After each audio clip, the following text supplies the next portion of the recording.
sit back in a bit, meditate, I think I should. No, we ain't friends, got me on What's going on, guys? It's Bryson Fitzgerald. We're back with another video. In today's video, we're talking about Roddy Ricch and his upcoming album, Feed the Streets 3, which is dropping soon. It is dropping in about 2 weeks. November 18th is the date. And we're going to go into why this album is a make-or-break album for Roddy and his past releases and kind of how the hip-hop community is perceiving him and if he's fallen off or not. So if you're interested in that, we're going to go into details of the album, singles, snippets, stuff like that. So we're going to get right into that. Feed the Streets 3 is dropping. Roddy Ricch, this is the third installment in the Feed the Streets series. You know, the first one dropped in 2017. Second one in 2018, and they were both almost unanimously loved. The second one kind of put Roddy on the map almost, and I think it's needless to say that this needs to live up to this expectations because Roddy's last album, Live Life Fast, in 2021 was not received that well. A lot of people said he fell off.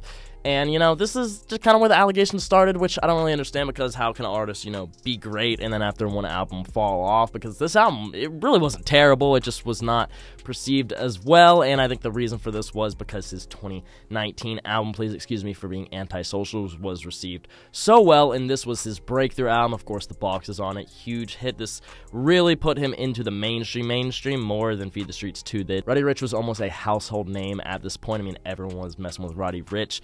And when Live Life Fast came out, especially after 2 years, you know, people were not feeling as much as his first album. There was no huge hit off it. So I kind of see where the allegations were coming from, but this man did not fall off at all. And since then, he has released the Big 3 EP, which was just an EP with 3 tracks. And this was received pretty well. I definitely enjoyed most of the tracks on here. The first 2 were especially hard in my opinion. The third one was whatever to me. But, you know, this did show some growth in Roddy Ricch. And honestly, I did like Live Life Fast kind of a little bit. I really did enjoy that album. There were definitely some songs that I took away. Roddy dropped this little EP to kind of give people a taste, and it kind of worked because this was received pretty well. And since then, also, he has dropped 3 singles, and these 3 singles are believed to be on Feed the Streets 3. First one being Ghetto Superstar featuring G Herbo and Doughboy. Absolutely love this song. This song is hard as fuck. I've listened to it so many times. I thoroughly enjoy this song. The next one would be Stop Breathing, which personally I didn't enjoy as much, but when it did drop, there was plenty of love for it on social media. I saw almost unanimous love for it. People were loving the song. I didn't really see the vision on it personally, but people were loving it, so that's always good. And then Aston Martin Truck, which also dropped. I saw a lot of love for this one. I do like this one a fair amount, so it's looking at Feed the Streets 3.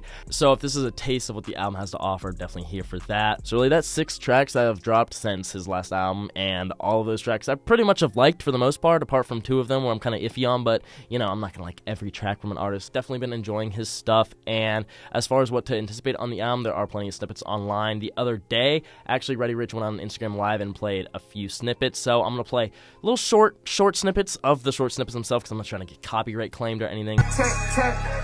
Definitely excited to see where Roddy Ricch goes with Feed the Streets 3 because, like I was saying, this is make or break now. I don't think this man's gonna fall off if people aren't feeling this album because this man, he already got boosted to a huge artist. He's already extremely mainstream. He's already huge. Regardless, this man's gonna be selling out tour dates. This man's gonna be on late night TV shows. He's gonna have interviews. This man's gonna be successful. He's gonna be making more money than I could ever fucking dream of. Let's just accept that he's not falling off. I don't know why that's a word, but people seem to replace, like, if they don't like an album, oh, they fell off. Like, no, you just did not like that album. That's what that means. That's not what falling off fucking is. But anyways, this man's not gonna fall off, but it is pretty make or break for him in the hip-hop community because people, you know, people just judge your last release, and people are still judging Roddy Ricch off of Live Life Fast, which of course a lot of people didn't feel, like I was saying earlier. So it is extremely important that this album impresses people, and if it doesn't, oh fucking well. Roddy Ricch is literally rich, pun unintended. There's nothing we can do about it, and good for him because, you know, he's been steady grinding for a long time now. So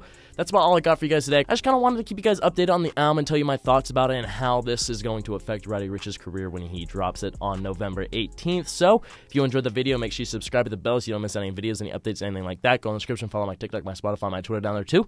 And yeah, it's been Bryce. Peace. Can I picture little Bobby, just a young'un run around with his bands, hammer in his hand, feeling like a man.